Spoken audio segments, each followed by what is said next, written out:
Hello दोस्तों, आज का हमारा टॉपिक है जनरल ऑर्गेनिक केमिस्ट्री। ये ऑर्गेनिक केमिस्ट्री का बेसिक है।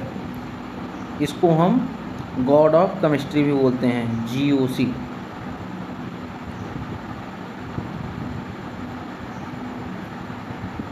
General organic chemistry. राइटिंग पर मत जाना, धीरे धीरे अच्छी जाने लगेगी। अब इसमें क्या है, ये ऑर्गेनिक केमिस्ट्री का बेसिक होता है। अगर ये हमें समझ में आ गया तो ऑर्गेनिक केमिस्ट्री हमारे लिए बहुत ही आसान हो जाएगी।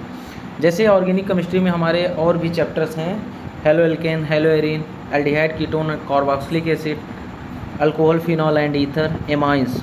मेनली यही सारे चैप्टर्स हैं, उसके और ऑर्गेनिक में कुछ भी नहीं है। इसके बाद एक चैप्टर और भी है, हाइड्रोकार्बन। वो भी ऑर्गेनिक केमिस्ट्री की बेसिक ही है, लेकिन सबसे ज़्यादा इम्पॉर्टेंट अगर केमिस्ट्री, ऑर्गेनिक केमिस्ट्री में कोई भी चैप्टर है तो ये है। एक्चुअली ये इसमें हम सारे चैप्टर इंक्लूड रहेंगे, ऐसा नहीं है। NCERT में हमारा बहुत ही थोड़ा सा दिया गया है, और इसमें अगर हम सारे चैप्टर लमसम सारे चैप्टर कवर हो जाएंगे। अभी हम इसका इंट्रोडक्शन पार्ट देखते हैं।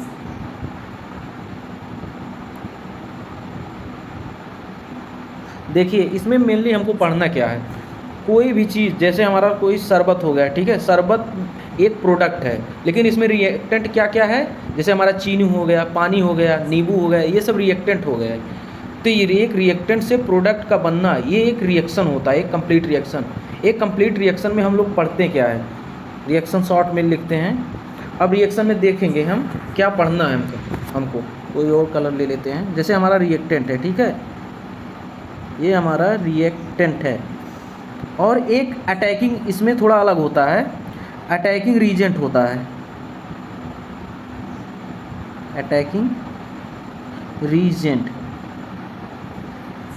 और एक कैटलिस्ट होता है, कैटलिस्ट। और एक मीडियम होता है। मीडियम मतलब किस, सॉल्वेंट, एक तरह का सॉल्वेंट समझते हैं, ठीक है। मीडियम मतलब सॉल्वेंट, मतलब पानी ले रहे हैं मीडियम, क्या ले रहे हैं मीडियम, और इससे बन जाता है हमारा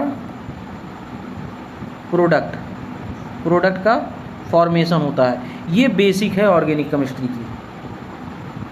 एक्चुअली हमें ऑर्गेनिक केमिस्ट्री में एक ही बात का ध्यान रखना है, मेन क्या है हमारा रीजेंट। रीजेंट इससे पता लग जाएगा कौन सी रिएक्शन है, ये कौन सी रिएक्शन है, इससे ये पता चल जाएगा। अगर आप रीजेंट ध्यान रखेंगे और रिएक्टेंट ध्यान रखेंगे तो प्रोडक्ट, मेनली हमको रीजेंट पे फोकस करना है, इसी पे फोकस करना है। ये आ गया, सब कुछ आ जाएगा बहुत आसानी से। अब देखिए ऑर्गेनिक कंपाउंड में क्या होता है, बॉन्ड फिजन। पहले होता है क्या हमारा, बॉन्ड फिजन, बॉन्ड फिजन। अब बॉन्ड फिजन दो तरह के होते हैं, एक होमोलिटिक, अभी धीरे धीरे समझ में आ जाएगा।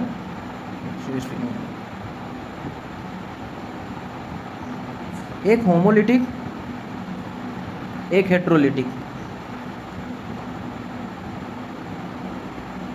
होमोलिटिक, एक होता है हेट्रोलिटिक।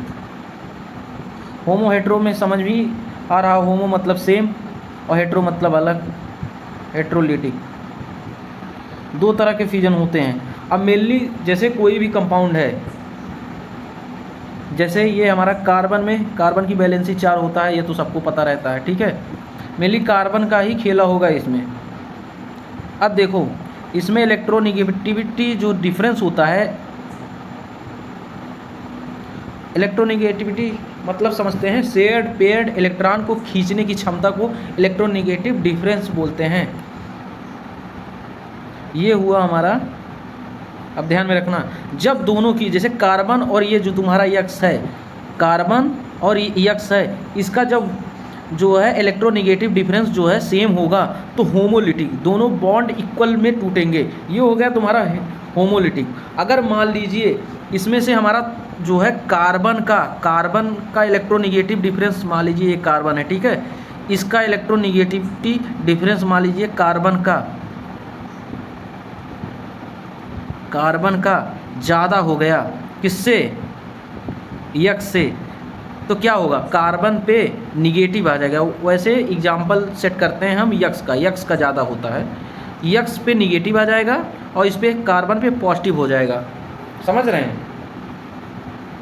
अभी हम तो ये कार्बन पे अगर पॉजिटिव आएगा तो कार्बोकैटायन का फॉर्मेशन हो जाएगा, कार्बोकैटायन का फॉर्मेशन हो जाएगा। अगर कार्बन पे पॉजिटिव आ रहा है, पहला एग्जांपल हम कार्बन का इलेक्ट्रोनेगेटिविटी डिफरेंस जो होता है उसका कम ले रहे हैं, तो कार्बन पे पॉजिटिव आ जाएगा। यहाँ पर इंटरमीडिएट जो रिएक्शन में बिचौला बनता है उसको बोलते हैं रिएक्शन इंटरमीडिएट।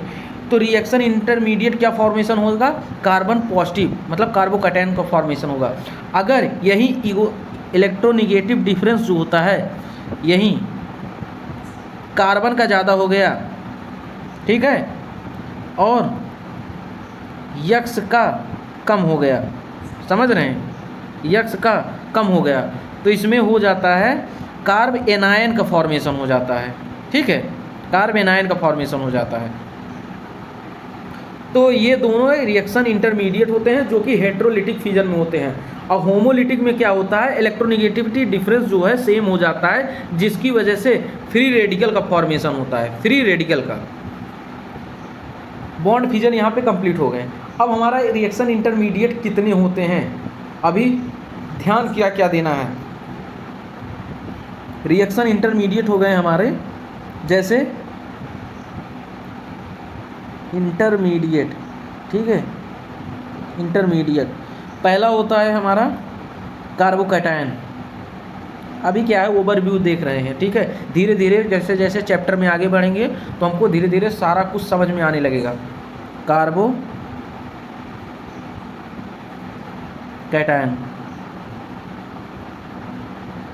कार्बन की वैलेंसी 4 होती है, ठीक है, यहाँ पर कार्बोकैटायन फॉर्मेशन हो गया। दूसरा होता है कार्बेनायन,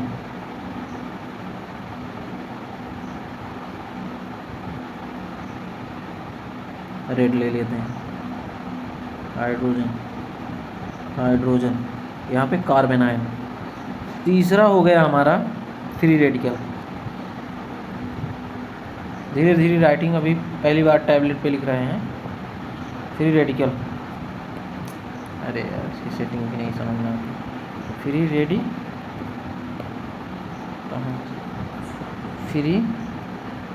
रेडिकल, ठीक है, फ्री रेडिकल जैसे कार्बन यहाँ पे ऐसे बन जाता है, ठीक है, ये फ्री रेडिकल हो गया। चौथा हो गया हमारा कार्बीन। पांचवा नाइट्रीन, ठीक है। और इस चैप्टर में हमें फोकस किस पे करना है, यही 3 पे, ठीक है, यही 3 पूरा चैप्टर में हमें ध्यान देना है। और एक बेंजाइन भी होता है, आगे चल के बात करेंगे उस पर, ठीक है। अब अटैकिंग रीजेंट क्या होते हैं, कौन कौन से अटैकिंग रीजेंट होते हैं। अटैकिंग रीजेंट होते हैं हमारे अटैकिंग रीजेंट मतलब जानते हैं जो रिएक्टेंट पे जो है अटैक करेगा। 2 होते हैं, एक होता है इलेक्ट्रोफाइल, दूसरा होता है न्यूक्लियोफाइल। अभी समझ में नहीं आ रहा होगा, अभी धीरे धीरे समझाएंगे। अब देखो इलेक्ट्रोफाइल क्या होता है, इलेक्ट्रॉन लविंग। एक हिसाब से समझो इलेक्ट्रॉन की कमी है इसके पास, ठीक है, तो इलेक्ट्रॉन को ये करेगा प्यार। अब इसके पास इलेक्ट्रॉन बहुत ज़्यादा है न्यूक्लियोफाइल, तो ये इलेक्ट्रॉन से प्यार नहीं करेगा। और ये अटैक किस पे करेगा, जहाँ पे इसको इलेक्ट्रॉन ज़्यादा मिलेगा। कहाँ है, जहाँ पर इलेक्ट्रॉन ज़्यादा मिलेगा वहीं जाएगा ये न्यूक्लियोफाइल। जिस रिएक्टेंट के पास इलेक्ट्रॉन की कमी होगी, इसको नफरत है इलेक्ट्रॉन से, इसके पास ऑलरेडी बहुत ज़्यादा है तो नफरत रहेगी ही, तो ये उसी रीजेंट पे एक्ट करेगा जिस पे इलेक्ट्रॉन की कमी होगी। जहाँ पर इलेक्ट्रॉन कम होगा वहीं पे ये जाके अटैक करेगा। तो रीजेंट का काम क्या था, हम रिएक्टेंट पे अटैक करके प्रोडक्ट का फॉर्मेशन करेंगे, यही काम है रीजेंट का। अब इलेक्ट्रोफाइल क्या करेगा, इलेक्ट्रोफाइल वहाँ पर एक्ट करेगा, जुड़ेगा उस रिएक्टेंट से जिसके पास इलेक्ट्रॉन ज़्यादा होगी, और न्यूक्लियोफाइल कहाँ जाके जुड़ेगा, जिसके पास इलेक्ट्रॉन की कमी होगी। ये चीज़ें, यही बात, इसी से पूरी ऑर्गेनिक केमिस्ट्री जो है इसी पर निर्भर है। ठीक है, अब हम पहचानेंगे कैसे इलेक्ट्रोफाइल कौन है, न्यूक्लियोफाइल कौन है। ठीक है, पहचानने के लिए भी तो कुछ चाहिए। अब देखते हैं, आगे बढ़ते हैं। तो देखो इलेक्ट्रोफाइल की पहचान क्या है, इंट्रोडक्शन क्या है, कैसे पहचानेंगे। ठीक है, इलेक्ट्रोफाइल, देखो धीरे धीरे राइटिंग ठीक जा रही है। इलेक्ट्रोफाइल पहला क्या है,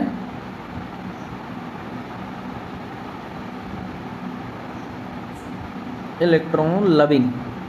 ठीक है, जहाँ पर इसको इलेक्ट्रॉन ज़्यादा मिलेगा वहीं पे जाएगा।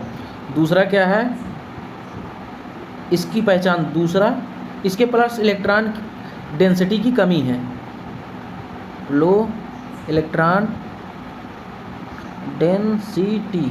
ठीक है, तीसरा क्या है, इनकम्प्लीट ऑक्टेट। इनकम्प्लीट ऑक्टेट जो समझते हैं, जिसका ऑक्टेट कंप्लीट नहीं होगा, पीरियोडिक टेबल में आप लोगों ने पढ़ा होगा, इनकम्प्लीट ऑक्टेट। चौथा क्या है, पॉजिटिव चार्ज। पॉजिटिव चार्ज देखो इलेक्ट्रॉन की कमी, पॉजिटिव चार्ज। लेकिन अब ऐसा नहीं हर जगह, जैसे Na+ है, इसका ऑक्टेट कंप्लीट है, तो ये इलेक्ट्रोफाइल नहीं है, ध्यान में रखना है, ऑक्टेट जो है इनकम्प्लीट होना चाहिए। और ये क्या होते हैं, इलेक्ट्रॉन एक्सेप्टर। इसके पास इलेक्ट्रॉन की कमी है तो इलेक्ट्रॉन एक्सेप्टर तो होगा ही ना, इलेक्ट्रॉन एक्सेप्ट करेगा, मांगेगा। ठीक है, अब न्यूक्लियोफाइल की पहचान यहाँ मिटा देते हैं, यहाँ पे न्यूक्लियोफाइल वाला साइड में लिख लेते हैं। न्यूक्लियोफाइल,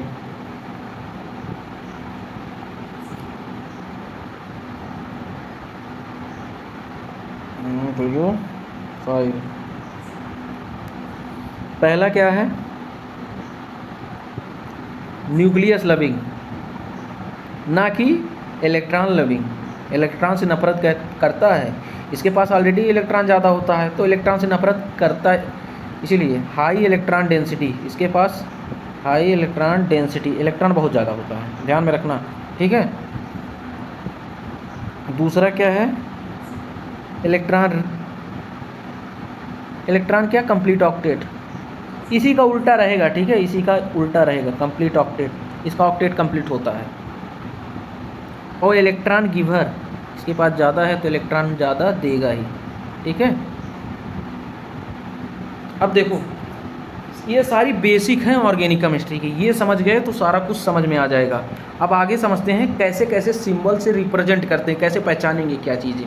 ठीक है, अब आ गया हमारा एरो। एरो, जैसे कोई एरो ऐसे बना है, ठीक है, ऐसे, ठीक है,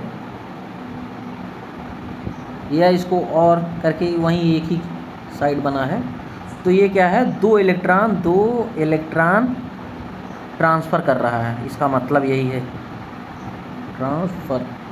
ठीक है, अगर यही चीज़ सिंगल बनी हुई है, ठीक है,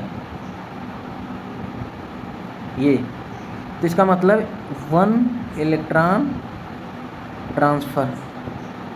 सब सिंपल है। ठीक है, अगर ये चीज़ें बनी हुई हैं, ठीक है,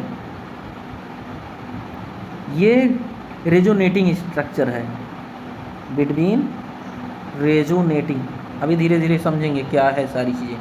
रेजोनेटिंग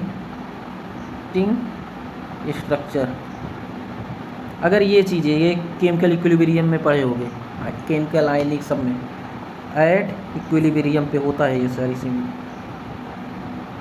इक्विलिब्रियम। ठीक है, electron displacement effect in covalent bond पढ़ना है हमको। ठीक है, मेनली हमको पूरी जीओसी कोवैलेंट बॉन्ड पे ही डिपेंड है। टॉपिक डालो,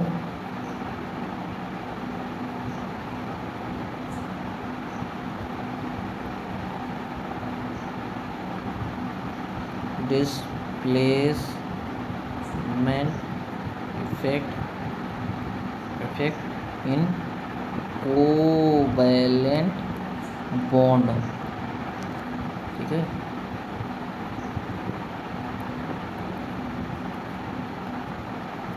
और इसमें क्या है, पहला क्या क्या पढ़ना है जीओसी में, मेनली यही चारों पढ़ने हैं, ठीक है।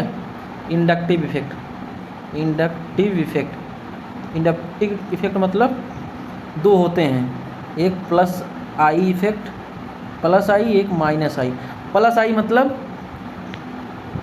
मतलब इलेक्ट्रॉन खींच रहा है, माइनस आई मतलब इलेक्ट्रॉन दे रहा है।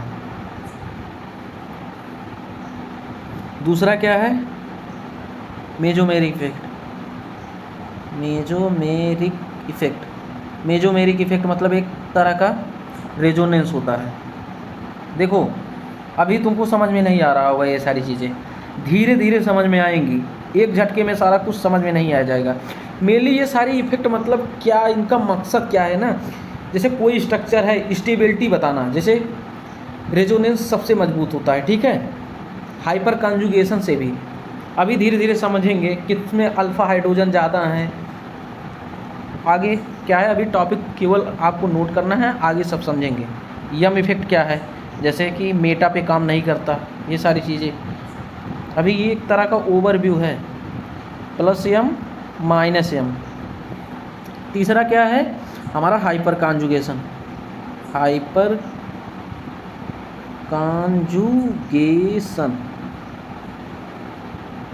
इलेक्ट्रोमेरिक इफेक्ट, ये एक तरह का टेम्प्रोरी इफेक्ट होता है, इलेक्ट्रोमेरिक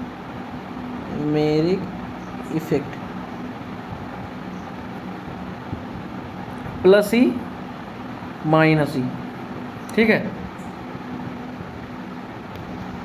अब पहला टॉपिक लेते हैं हम, इंडक्टिव इफेक्ट या ट्रांसमिशन इफेक्ट भी बोलते हैं इसको, ठीक है।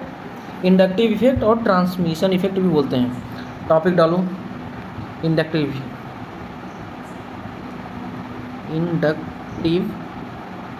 इफेक्ट।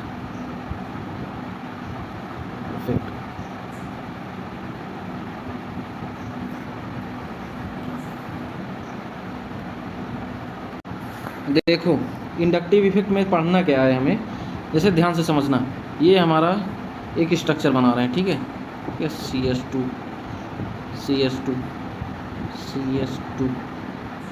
Cl। देखो इसमें क्या है, जैसे सबको पता है Cl का इलेक्ट्रोनेगेटिविटी डिफरेंस ज़्यादा है, किससे, इस कार्बन से, ठीक है।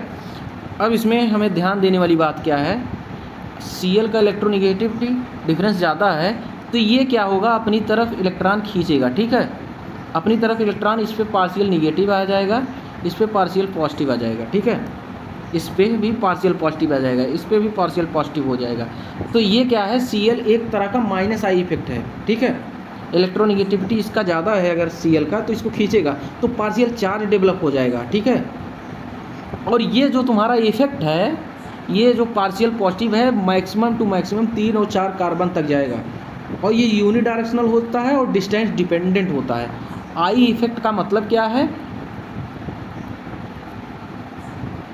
ये क्या करता है, यूनिडायरेक्शनल और डिस्टेंस ये इनवर्सली प्रोपोर्शनल टू डिस्टेंस होता है, ध्यान में रखना।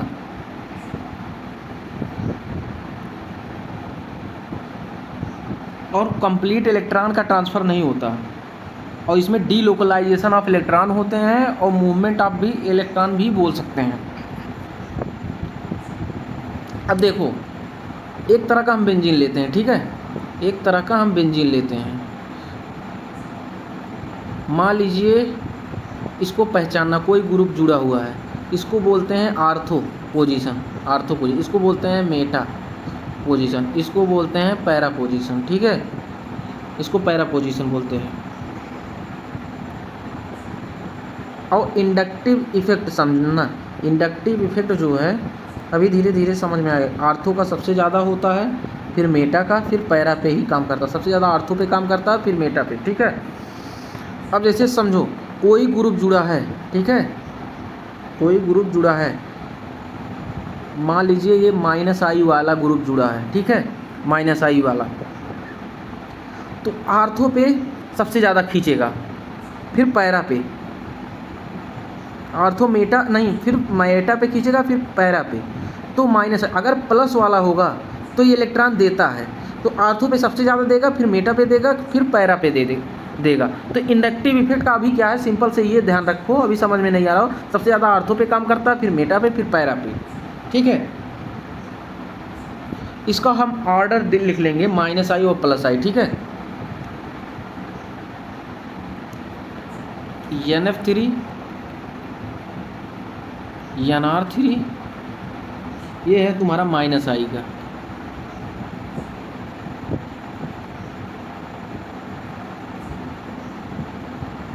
ध्यान में रखना। ये ऑर्डर हमको रटना ही पड़ेगा, थोड़ा बोरिंग लगता होगा लेकिन धीरे धीरे समझ में आएगा, ठीक है। SO3H साइनाइड का अल्डिहाइड कीटोन से ज़्यादा होता है, और एसिड का जो है अल्डिहाइड का ज़्यादा होता है, फिर एसिड का अल्कोहल से हमेशा ज़्यादा होता है, ये ध्यान में रखना, कन्फ्यूज़न बना रहता है। अभी इसी सब से हम स्टेबिलिटी पता करते हैं, मेनली क्या है अभी समझ में नहीं आ रहा होगा।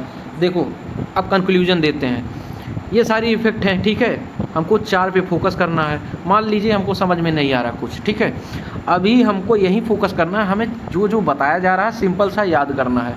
अभी जब ये सारी चीज़ें क्वेश्चन पे अप्लाई होगा ना, तो ऑटोमेटिक सारा कुछ जो है रिकॉल हो जाएगा, सारा कुछ समझ में आ जाएगा। क्लोरीन, क्लोरीन, ब्रोमीन, फिर आयोडीन,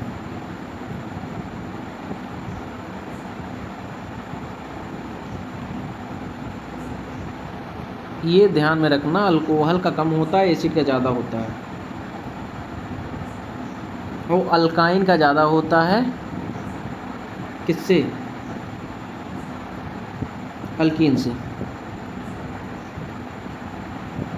सुबह बेंजीन,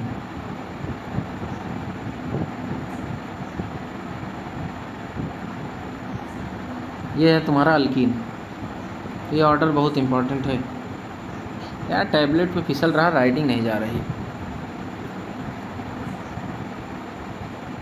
ठीक है। ये हमारे ऑर्डर हो गए। +I का भी लिख लो, ठीक है, स्क्रीनशॉट ले लो और +I का भी लिख लो।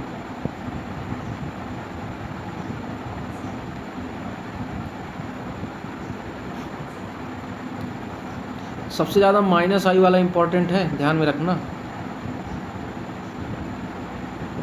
+I थोड़ा छोटा छोटा लिखेंगे, समझ में आएगा।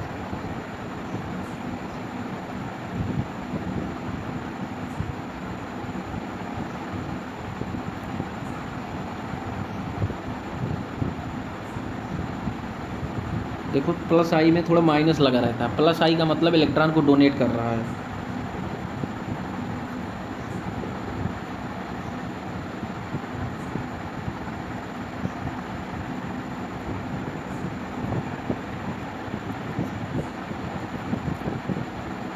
यह है तुम्हारा कीटोन।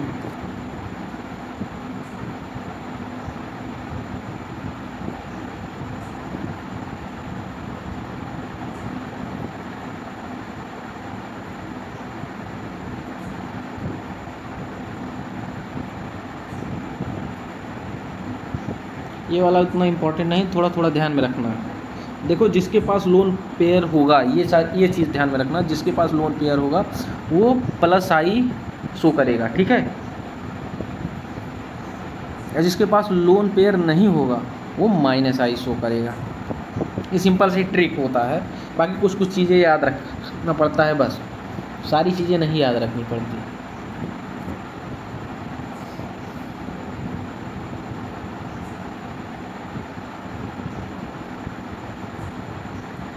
ट्रिटियम, ड्यूटेरियम, हाइड्रोजन की जो आइसोटोप है, ठीक है।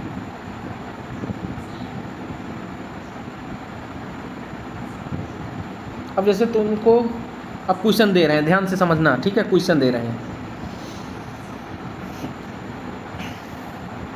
अब सिंपल सा है, ठीक है। अब तुमको आइडेंटिफाई करना है, जैसे ये ग्रुप दे रहे हैं, ठीक है। एक ग्रुप दे रहे हैं SO3H, ठीक है। अब बताओ ये प्लस आई है कि माइनस आई है। अब ध्यान रखना, सल्फ़र के पास कितने जो है सल्फ़र की वैलेंसी कितने हैं, 1 2 3 4 5 6, ठीक है। सल्फ़र देखिए 3 बॉन्ड से तो खुद ही जुड़ा है ऑक्सीजन, ठीक है। एक्चुअली SO3H का स्ट्रक्चर कैसे होता है ध्यान में रखना, एक OH, एक ये, ठीक है। तो इसके पास लोन पेयर नहीं बच रहा है ना, तो ये माइनस वाई हो गया यार, सिंपल से पता चल गया, सिंपल से सी बात है। ये साइनाइड मान लीजिए, ये सिंपल से दे रहे हैं, ये तुम्हारा CN, तो कार्बन के पास भी एक लोन पेयर बच रहा है, एक भी नहीं बच रहा, तो क्या हो गया माइनस आई। एक और दे रहे हैं, ठीक है।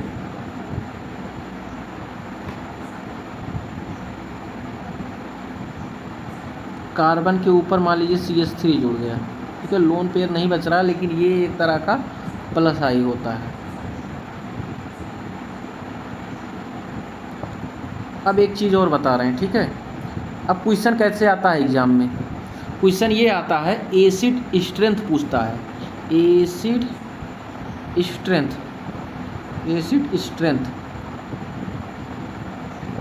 और बेसिक स्ट्रेंथ। अब एसिड बेसिक स्ट्रेंथ कैसे पता करेंगे, अब ध्यान में रखना, एसिड स्ट्रेंथ जो होता है तुम्हारा, ये डायरेक्टली प्रोपोर्शनल होता है माइनस आई इफेक्ट, ठीक है। और बेसिक स्ट्रेंथ जो होता है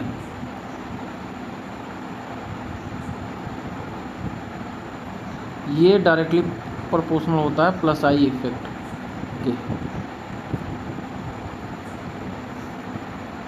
क्यों होता है, क्योंकि एसिड इफेक्ट माइनस आई, एसिड मतलब क्या है, H प्लस रिसीव करता है, ठीक है। बेसिक स्ट्रेंथ मतलब जो इलेक्ट्रॉन को डोनेट करता है। एसिड स्ट्रेंथ और बेसिक प्लस आई और माइनस आई में क्या डिफरेंस होता है एसिड बेस से।